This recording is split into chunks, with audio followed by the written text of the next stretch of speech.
everybody? Welcome back to another episode of Oh Shoot. I'm your host, Cassidy Lynne, and happy Monday. We have a submission episode. I know you guys are going to eat this one up because I was reading through these submissions just being like, how is this real? Like, some of these submissions are seriously crazy. So buckle in. Today we are talking about crazy second shooter stories. Truly, I'm just letting you guys take the reins here, and I'm just reading the stories that you guys submitted. They are wild, and I'm not okay. They are so crazy. And honestly, I feel like there's a couple of common themes with some of these stories, and we'll talk about that. So just get ready. We are doing second shooter stories, and honestly, I don't think there's much as far as my life updates go. There's really not much going on in the world of Cassidy right now. Seriously, I'm kind of just hanging out. I'm trying to even think. It's February. That's weird. I'm so ready to be done with winter. We are taking our West Coast road trip again this year in the month of March. So that's coming up, which is exciting. Yeah, I think that's basically it though. I guess we'll just get into the stories since I have nothing else to talk about today. Yeah, so we've got a lot of stories. I might break this up into two parts just depending on how long this goes. So we shall see. All right, starting off. This is not really a crazy story, but a very sad one. Okay, maybe I shouldn't have picked this one to start with. When I first started photography, I was very young and I didn't know who to trust and who not to trust. So I just started working with photographers that I was a fan of. I shot this large wedding with a photographer and it was beautiful, and I knew that I couldn't use the photos for my portfolio, so that was sad, but I knew that that was how the game worked. So I photographed this wedding for the photographer. I was the lead shooter for this wedding, and the photographer was not even there. This was really fun because I got to do a lot of creative things and a lot of stuff that was my style. And then I learned that the main photographer hired me because she was feeling like she was too old in her style, and that her style was not up to date. Anyways, my photography got published in a magazine, and I had no idea until 2 years later. And I run into the bride, and she told me that the photos we took blew up and that they were phenomenal. She then showed me the photo in the magazine, and the credits were that the other photographer took the photo, which was very sad. I ended up getting over it because I know that's how the industry works, but it would have been nice to just know and be validated from my work. I'm in shock. I do not feel like this is a normal experience. Whoever this person is that wrote this in, I don't feel like that is normal. Especially, okay, so I'm trying to think of times I've had, because it sounds like this person fully just associate shot. I had someone do an associate wedding for me. And they took these really awesome photos. I don't know if she's even listening. She might listen to the podcast. She took these really amazing photos of the couple and the bridal party, jumping in this lake afterwards. Seriously, the photos turned out amazing. And I ended up posting them, but I gave her credits in the caption and tried to hype her up, whatever, because they were really, really great photos. And I mean, I feel like the post got a lot of really good traction, a lot of likes and comments and stuff, but it's you have to make sure you're giving credit where the credit is due. Now it sounds like this person who shot this wedding, not my story, but this person didn't have really some sort of contract in place. It's kind of what it seems like.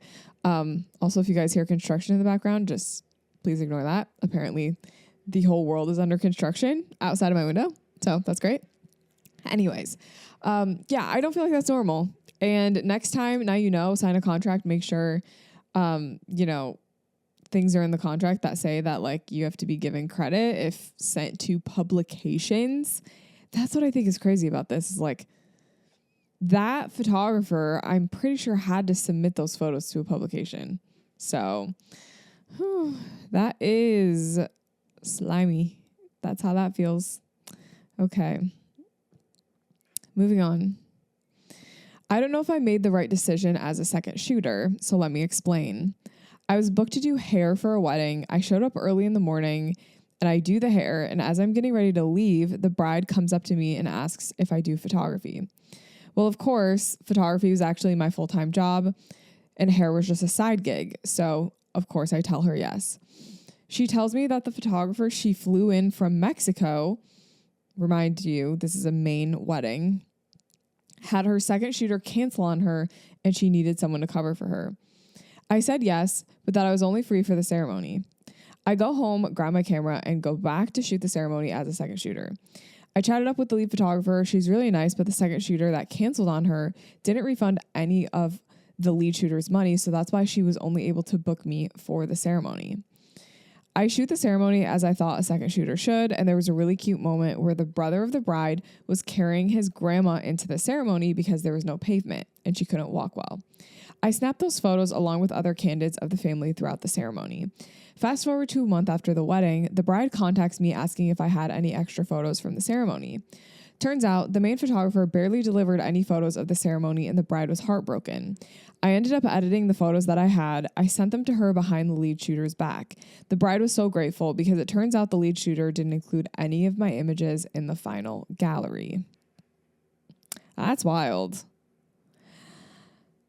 I almost wonder if this photographer, like the lead photographer, just needed to check the box. Like the couple booked a package with the second shooter. I need to check this box and get a second shooter somehow. Otherwise, they're probably going to ask like for a refund for that portion of the contract. So they're just like trying to fill that position. It's funny that you were a full-time photographer doing hair though. That's interesting. But very interesting. I personally don't know.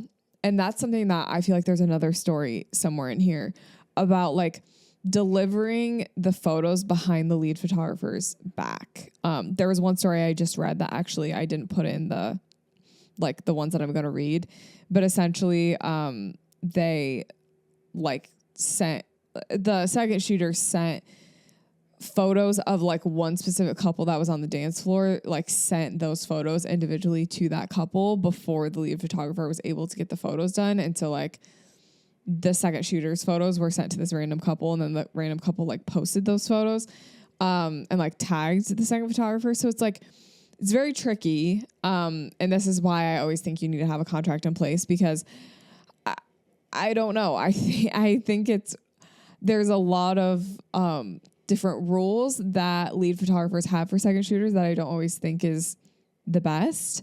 Like for example, let me just say like what I think would be like a fair contract for a second shooter. Like you show up, you shoot for me, I pay you. Okay, great. Those are great terms.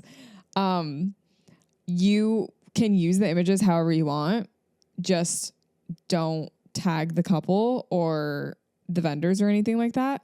'Cause essentially I'm the one that like has those connections, and you like, it could turn into a situation where they're kind of like trying to like poach people off of you almost. So I would probably say like, you can use the photos however you want, just don't tag people. And maybe just like don't post them until I get a chance to post them first. I would say that would be my contract. Some of those things are a little petty. I'm not going to lie. I think when you're in the shoes of the second photographer, it's like, oh, that's not fair. Like, I need these photos, like I need the connections, whatever. But then from the lead photographer's perspective, it's like, oh, well, that's not fair because I'm the one that works so hard to get these connections. And then you just like waltz in here and then you just take my connections from me. So I understand like both sides of it. And I think the lead shooter to the second shooter dynamic is very interesting. It can become very competitive and it becomes very snaky if either the lead or the second is not being truthful or honest, or if they, have other intentions than they're letting on. So, and we're going to find that out in these stories. Okay, moving on. This is how I found out my second shooter did me dirty. My friend, let's call her Snatch. Sure, let's call her Snatch. and I are both wedding photographers. We help each other out. She shoots for me when I need a second, and I shoot for her when she needs a second. 2 weeks ago, I got a bride who inquired about a wedding. The bride wanted photo and video. I have video packages with my videographer, but he's going to have a newborn baby around the time of the wedding. So, sorry, I said he, but it's actually a she. So the videographer would not have been available come wedding day. Well, Snatch's husband is a videographer too. We agree that I can refer him for the job and Snatch would be my second shooter. It's a huge wedding at a beautiful venue. The bride and I have been in contact. I made her a proposal, booking link, and I check in, took the time to consult and give her recommendations. It was looking promising. However, I know it was a big decision for her, so I didn't want to be pushy. And I knew after the consultation with my friend, she would have her decision. Snatch and her husband set up a consult for video with this bride, and they end up offering this bride a photo and video package for $1,000 less than my package. I just found this out. What kind of friend does that? My mind is blown. I'm a full-time mom and photographer that works so hard to be where I am. This is how I feed my family. I've helped her so much in business. I have shared opportunities with her because I care about her business too. And outside of business, I also value our friendship so much. I would never do that to them. Am I crazy? Am I the crazy one for having morals? She told me it was just business. Well, here we are today and she wants to talk about it, but I feel betrayed and I don't want to discuss it. Am I being dramatic? That is my crazy second shooter story. Am I in the wrong? We're jumping into an ad real quick to talk about a longtime sponsor of the podcast. You guys know it. You love it. We're talking about Aftershoot. If you already don't know about Aftershoot, let me enlighten you because your world is about to be changed. Aftershoot is the fastest photo culling and editing app out there. The best thing about Aftershoot to me is how fast it makes my editing and culling workflow. Basically, what Aftershoot specializes in is automated AI editing, which is tailored to your unique artistic style. So not only can it cull through thousands of images so fast, it knows your editing style and it will edit your photos tailored to your style based on your preset and your editing. So when you open Aftershoot, you will start with culling and it's going to cull your images quicker with AI assisted culling. Aftershoot can automatically cull your images by detecting unwanted photos, which saves you hours of your time. It'll group similar images, filter unwanted blinks, filter blurry photos. Then once you get done with culling, we head into Aftershoot edits. With only a few clicks, and I actually mean that, it's literally only like 2 or 3 clicks, Aftershoot will edit your photos just like you normally would in your own style. You can set up a personal AI profile in your style, so Aftershoot will know exactly how to edit. There's precision straightening and cropping tools that will automatically crop your photos for you. And if you're ever editing on like an airplane or something, Aftershoot is always available without the need for internet. And honestly, there's nothing worse than getting nickeled and dimed for a program like this, so Aftershoot offers unlimited images and sessions for one flat fee per month. So if you're like me and you edit thousands and thousands of photos at once, it doesn't matter how many photos you edit, you're always going to get charged the same price. And today for Shoot listeners, you can get 15% off for anyone who buys Aftershoot using the link in the description of this episode. Thank you so much, Aftershoot, for being a proud sponsor of the podcast. And now back to the show. Okay. So Snatch is giving snake. We should have called Snatch snake. Because essentially, here's what happened. You had an amazing opportunity for Snatch's husband. You, out of the goodness of your heart, said, I would love to hire your husband, Snatch, as the videographer. And Snatch, just because I'm being nice, you can be my second shooter too. How fun is that? We're all friends. We want to shoot together. We want to have a good time. Then Snatch goes, hops on the video consult, and offers your services, tries to replace you for Snatch, and it offers a less expensive package.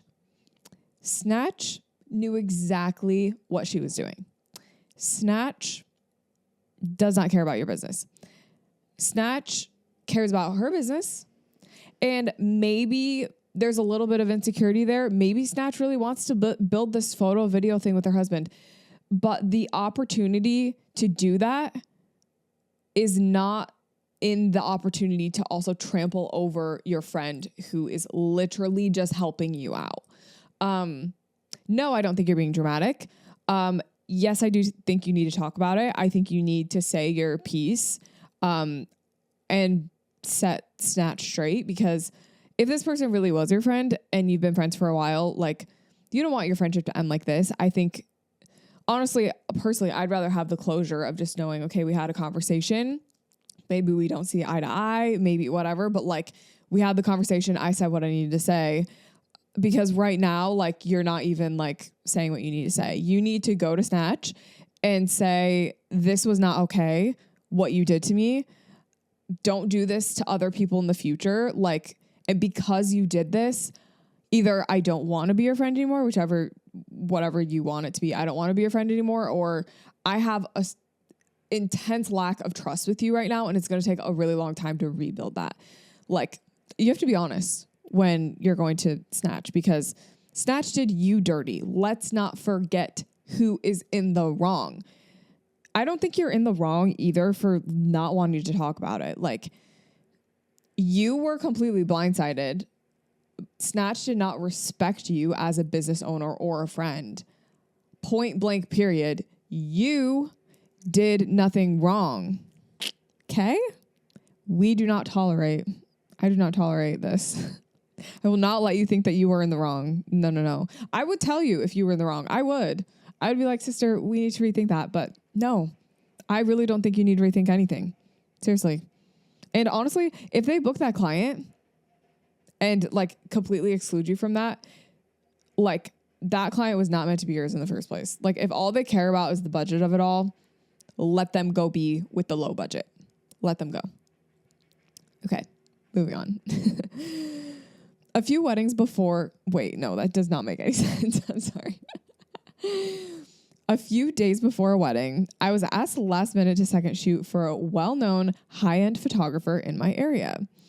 We had never worked together before, but she asked a little about my experience and confirmed payment for the role the day I agreed. She said, wait, what?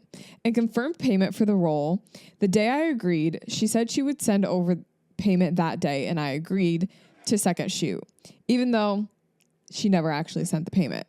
No big deal. I wasn't going to worry about it until after the wedding. Anyway, the day of the wedding started smoothly. As we were leaving the reception space where everyone was getting ready, she nearly forgot her entire camera bag. I reminded her, but she brushed it off like it was nothing. At the church, she asked me to handle all of the portraits while she went to go grab a snack. I didn't think much of it. She was only a couple of months postpartum and still breastfeeding/pumping, so I figured she needed a moment. You are very understanding, by the way. But then, just as everyone was lined up for the ceremony, she had to leave to pump. The entire bridal party and guests were waiting, unsure of what to do. Eventually, they decided to start without her, so I stepped up and took over as lead, documenting the processional. About halfway through the ceremony, she returned, waved me off, and told me to stay towards the back.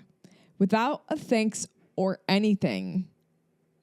Not a big deal. I adjusted and kept going. Good for you, because I would be pissed at this point.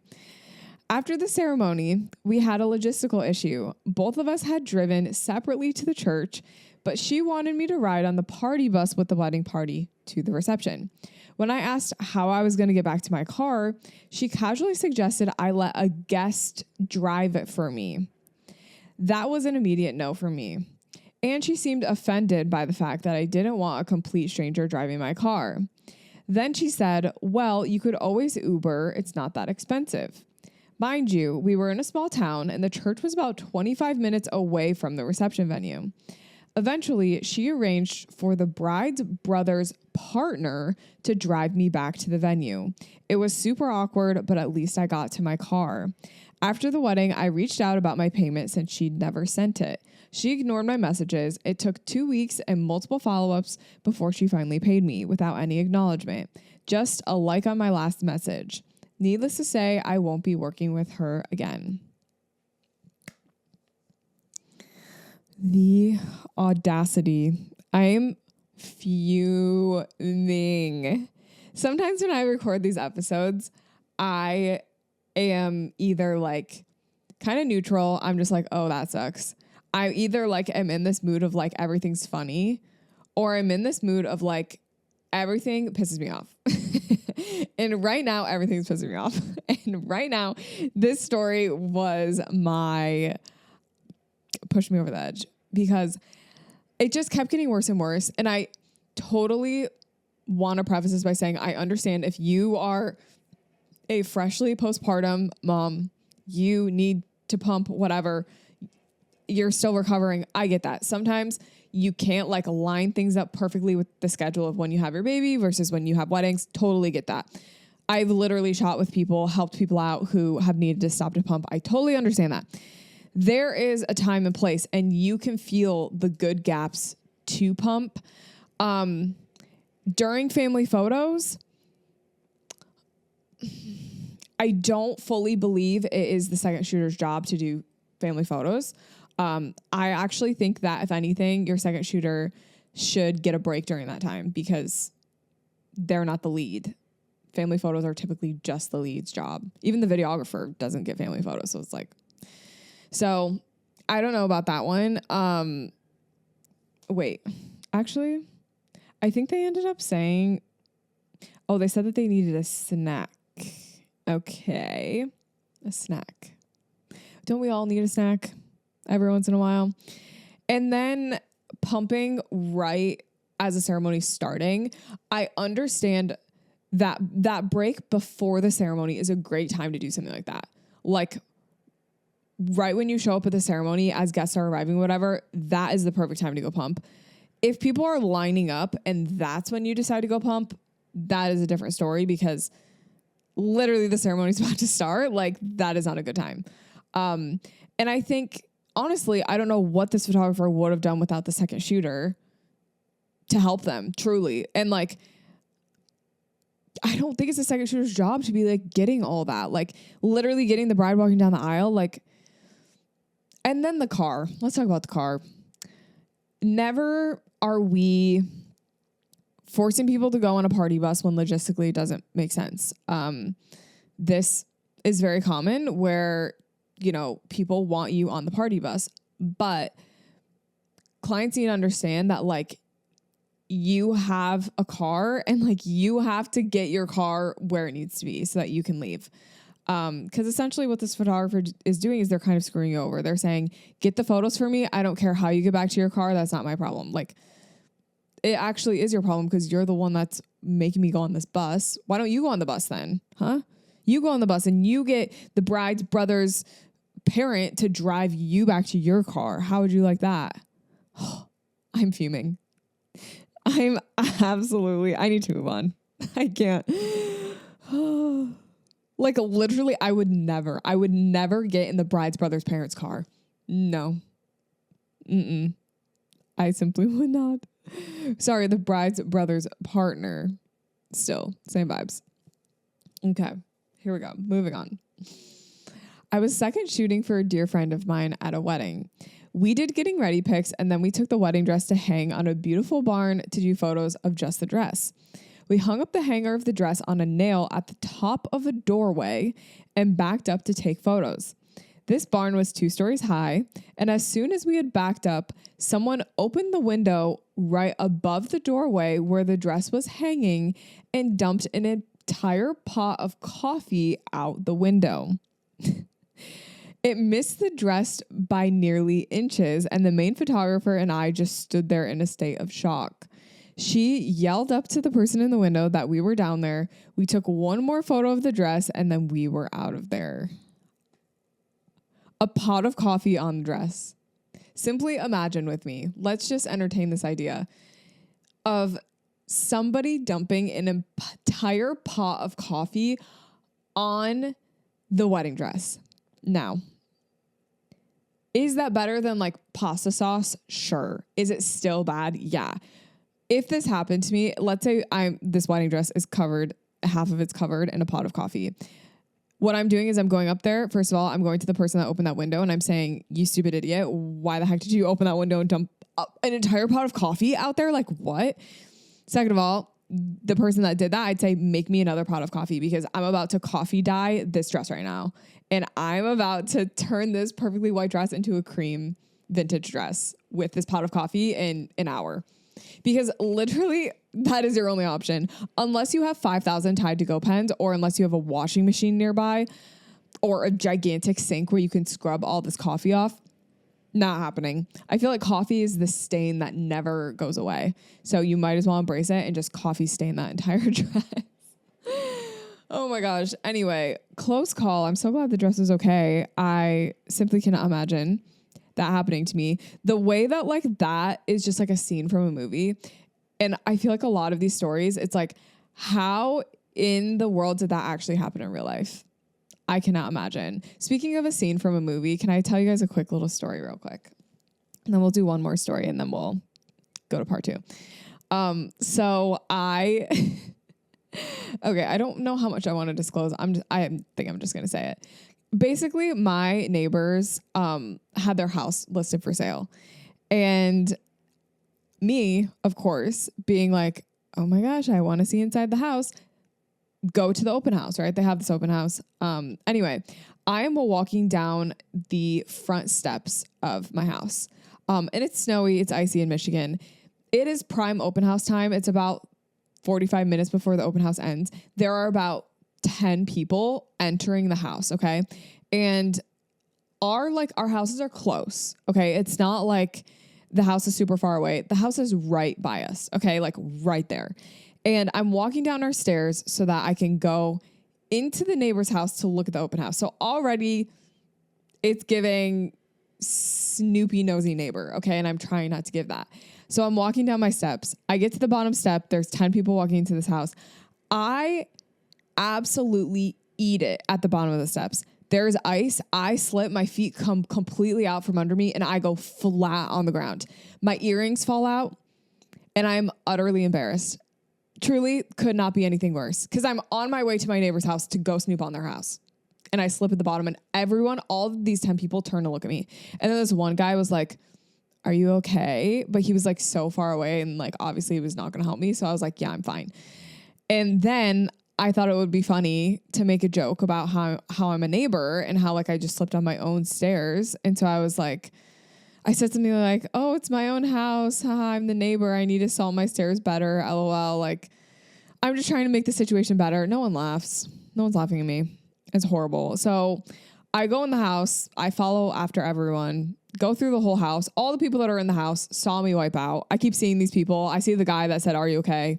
In the bathroom, run into him. Like, it's horrible. And then I exit the open house and have to turn right back up the driveway and go right to my own house, like right next door. And everyone sees me just like go back into like the house right next door. So awkward, so horrible. Felt like a movie. Like genuinely, it felt like one of those scenes from a movie where I was like, this keeps getting worse. It was awful. Anyway, that was just my story based on things feeling like a movie. That was literally it. Okay. Let's keep going. Last summer, I was second shooting with a good friend of mine, and we went to get photos of the bride and groom cutting their cake. The aunt went up to the bride and said, can I take dessert now? And the bride said, no, not yet. We're going to cut the cake, and then you can afterwards. We proceed to take photos of the couple, and the aunt slips in the back of the photo and starts grabbing dessert off the table while the couple was starting to cut their cake. I went to touch the aunt's arm to ask her to take a step back, and she threw a fit that I touched her, yelling at me that the bride told her that she could take dessert. No, she didn't. We all just witnessed this conversation. This was my first wedding ever second shooting, and I was terrified I did something wrong to jeopardize the lead. Once the aunt walked away, the couple reassured the lead and I that her aunt was crazy and that I did absolutely nothing wrong. But to this day, I ask permission to touch people when I'm posing, no matter what, because that interaction left me traumatized. Imagine like wanting dessert so bad that you're like, no, I need it right now. That's literally me. I'm literally that aunt. Like it's like, oh, you told me I can't go get dessert. I'm actually going up there. I'm actually grabbing dessert. I'm so sorry. Oh, the photographer's confronting me about it. I'm going to gaslight her because I want my dessert. Oh my gosh, that is so funny. That is hilarious. I'm always weary of like touching people at weddings, like guests or whatever. There are some people, like sometimes I feel like a light touch on like the arm or the shoulder is what I'll do. Anything past that, it's like, no, I'm not touching you. And it's only if like literally I'm saying to someone, excuse me, excuse me, excuse me, and they're not moving. And the only way, quite literally the only way to get them to like move or something is to tap them and be like, hi, hello. So I get it. That's crazy. Okay. We're going to do one more really quickly. This one is actually, you know what? I'm going to come back to that one in the next episode. Okay. Here we go. First and most likely my last time second shooting for this particular photographer. She seems so nice when conversing back and forth, but the day of the wedding was horrible. She literally took my camera out of my hand halfway through the day and said, I need to see if you're taking good enough photos and if your settings are set in a professional way, which honestly, I never minded when the main photographer asked me what I'm shooting at for my settings. Like, that's totally understandable. But taking my camera out of my hands and looking through the photos in front of me and criticizing them is absolutely crazy. At the end, she said, they're good enough. And that was it. Like, what does that mean? I sent her 5 full wedding galleries before she booked me, and she raved about how she loved my shooting style. So this just really hit me sideways. Yeah.